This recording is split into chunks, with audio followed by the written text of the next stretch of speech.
Break. Yay. A couple inches too much forward. Yes, but that's all right. This is my first time interacting with him since he's like bringing him on walks. So I'm looking for attitude, and the attitude's great. So I'm not correct in position yet. I'll get there. Just let him know. He looks good. He's feeling good. Good. Attitude's feeling great. Good.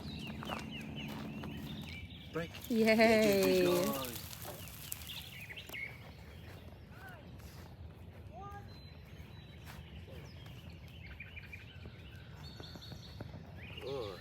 Down? I know, I haven't done that yet, huh? Down? Little babies, I'm so proud. Oh, again, so far, I don't want to jinx myself, but during this session today, he has had a great attitude. I'm seeing what I need to work on. The heel's a little out of position, but the attitude's great. Good. The mind's looking really good, though. That's why I really concern myself with. Break. Yay. Yes. But let's say why, because yesterday, I believe it was yesterday, I was walking by his kennel and he just started snarling at me. He does that to Maria too. Then I heard that he does it to Maria, so I put a collar on him. I walked by his kennel. He starts snarling at me. I shush him. He snarls at me again. I correct him very firmly. And then after that, he was perfect all day and all night. And then today, he's being perfect. Even though his position's off and stuff, it's fine. I can fix that up, but his attitude's great. And I just want to remind him, this is the dynamic in your relation to your humans. Why does he do that? Snarl in his kennel? Because he's fine with you outside of the kennel. He's like, I love you, I love you. Put him in the kennel and then his mind just goes there. I don't know why he's doing it. He bit a kid's hand that reached for the kennel. Yes, 2 days ago. 2 days ago? On the morning of drop-off. Really? I didn't know that. Yep. But anyway, so, you know, my instincts was like, this is, because he was showing full, it was very scary looking. Very scary looking. So, you know, luckily we had the collar on him at that point. And so he had a nice firm correction for that. And then what he did is he went into submission and he went to a double down and he just like relaxed for hours. And then when I let him out for a potty, he was respectful. Again, like I said, quiet all day, quiet all night as far as whining, because I know he does that at home. And then today's session has just been wonderful. Good. No whining yet either. We'll see. He's doing really, really good, and we're making him feel at home. He comes upstairs and hangs out with us a bit.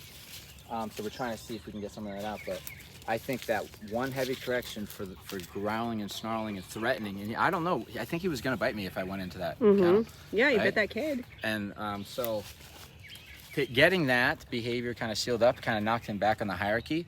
And here's an interesting thing. This is what I find interesting. After that happened, when he went out into the lawn later that day, when he peed, he just squatted like this. He didn't go around marking. He just let it all out. And so, but then as I started building him up, I see him start to give a little lifts and stuff, but that's just he just shift in position in where he believes he is in this pack. He's a follower, so he doesn't feel the need to go marking. Now, I'm telling him to go mark out here, because for me, I feel like it's healthy for them to know when to do it. They like to do it. It's a reward for them naturally. So, hey, go mark all over these bushes, whatever.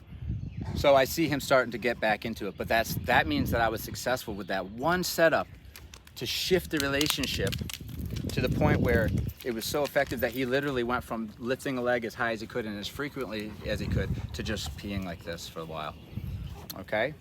So that's why he was here, because he knows his stuff. It is a little sloppy on the heel, but it's very manageable. But he bit a kid. I didn't even know that. It was the morning of drop-off. The kid was there before school, stuck his hand in the crate, and he got his finger. Ooh, it's rough, man. It's rough. Good. All right, here we go. There's the beep. He's a good guy. Another thing about, just a little closer out. Stay. Another thing about being a leader, though, like, yes, we correct that. Yes, we're firm with stuff like that. But also, my part of the leader is fulfilling him, which means he gets what he needs throughout the day. And also being, trash can. I'm gonna let this play out for a second, see what happens. Somebody's rolling the trash can.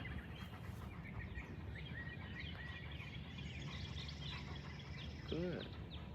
being soft when necessary. So like shaping him and telling him when he's really doing good, to make sure we go out of our way to let him know, right? So what I was gonna say in a nutshell, being a leader, a lot of it is being fair.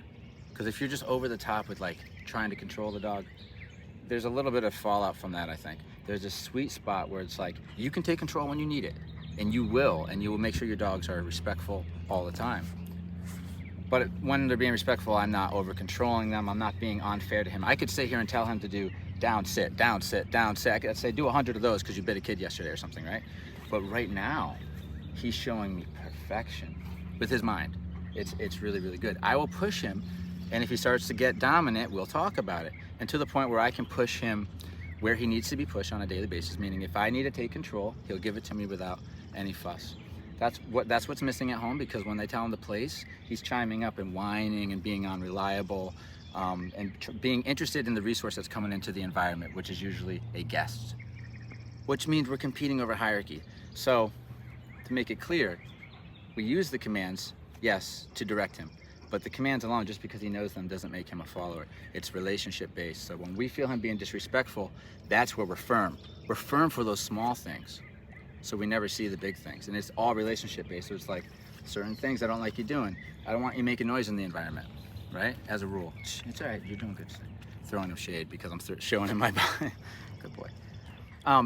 So we're gonna be firm with the relationship stuff. And that goes to the environment, at the house. Things that come and go, they're ours. So if we correct him and he starts bitching back, then he gets more corrections for that. And then I know it sounds ugly, but it's like, then it's 1 for 1 is the ratio. That's what they learn here. It's like, okay, you get corrected and you yelp. Cool, fine. You bark at me afterwards or start chronically like whining in disapproval, another correction. You bark again, another correction. 1 for 1. You're whining again, correction. So it's like this, the pattern's like, the dog's like corrected, maybe a yelp, that's fine. They bark back, they bitch back, correct for that. Yelp, that's fine. Bitch back, correct for that. Yelp, that's fine. Oh, they're quiet? Good.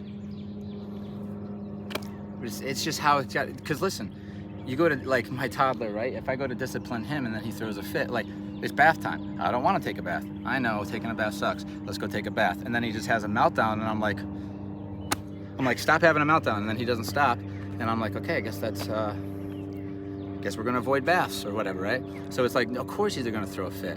And then you correct them for throwing a fit. They throw a fit some more, you correct them for throwing that fit until they stop throwing a fit. Good. Let's do it again. Now we'll go put you away, and we'll do it again in a little while. And we'll do it again tomorrow until that goes away. Okay, so the kennel, listen, he just bit a kid. We gotta be realistic here. When he goes home, he's in his kennel. That's his home base. That's where he is. You take him out, you're working on something. It can be place, it can be the walk, it can be something. You put him back in the kennel. He comes out, you're working on something. Even if you're just chilling, you're with intent to work on something, and we'll teach you how to do that. He goes back in the kennel. Once you get to the point where you're taking him out and he's living his life and you're putting him in these situations and nothing's a problem, then we're gonna integrate him back into life again, right? Have him up more natural setting, less setups, more natural stuff, and correct as we go. But if we ever need to tighten up, we go back to the model of like, it's back to the kennel, and when you come out, we're watching you and we're setting you up from time to time. You won't know when it's organic and when it's set up until the dog adjusts their behavior, okay? As far as the bitching, that goes away. I do this for a living. Half of them bitch, some of them don't. Some of them take a correction, just shut up and lay down. The other half are gonna bitch because you corrected them, and then you correct that and they bitch some more, and it can go on for 30 seconds, it can go on for a minute, and then they stop, and tomorrow it goes on for 5 seconds, and the next day it goes on for 2 seconds, the next day it's done. Correction, nothing. It's just part of the process. You're taking control. They don't want you to take control, right? You have to earn it.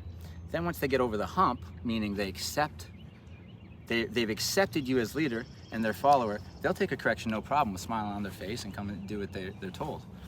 Even if it's a high correction, because as soon as they, good boy, as soon as they accept that they're follower and your leader, it's a whole another dog towards you. Everything is so much easier. You know how difficult things are right now, like getting them to do things and getting them to stop doing things? It becomes unfairly easy once they see you as a leader. It becomes ridiculously easy compared to a dog not buying into you. By the way, he hasn't whined once, and I've been very annoying to him, I'm sure, just laying here with it when he wants to go. But look, this is him. Does he have it in him to be a good companion? Oh yeah.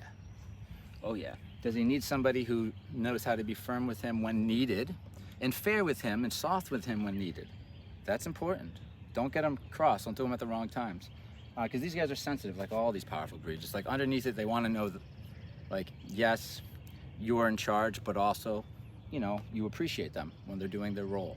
And then you can keep them locked into follower, because it's rewarding to be follower now. It's just built in, right? They get more inclusion into your life.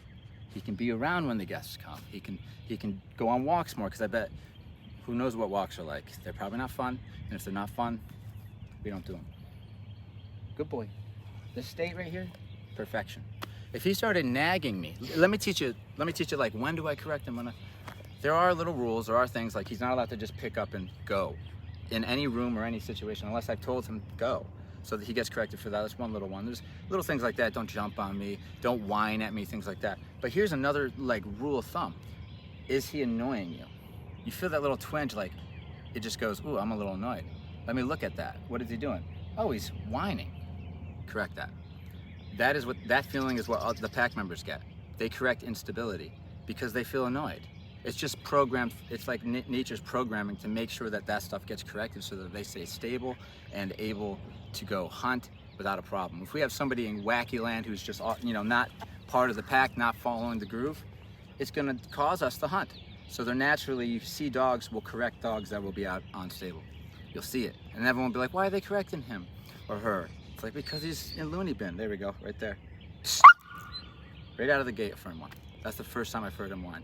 So good. It's so obvious too. He's looking up at you like, I'm bored. And then, good boy. Nice And then, response to the correction. but so I gave him his pet, but then watch this. I go to low number. Low number now. That's just talking to him. That's just saying, hey. Because if I pet him, I notice when I pet him, he said, oh, so we're good? It's like, no, we aren't. I don't like that. But we're good because the way you took the correction.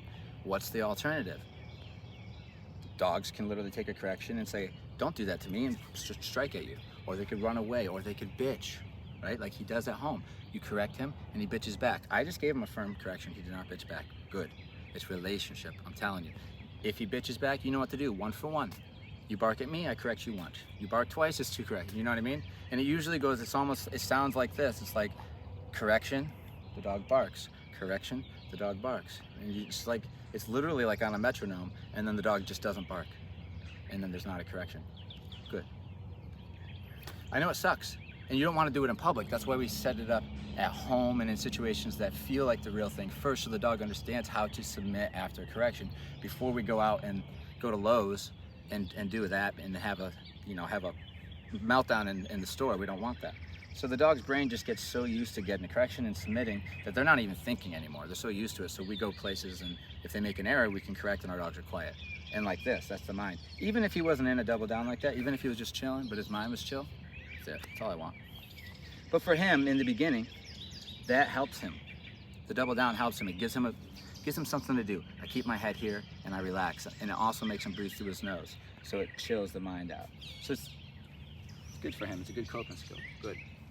I'm bored, I'm getting antsy. Instead of whining, I'll do this. So when I see him as the owner, if I see him choose this on his own, which he will, make sure you take a second. You don't have to shine the light on him and, make the whole world look at him, but reach down and say you did a good job, right?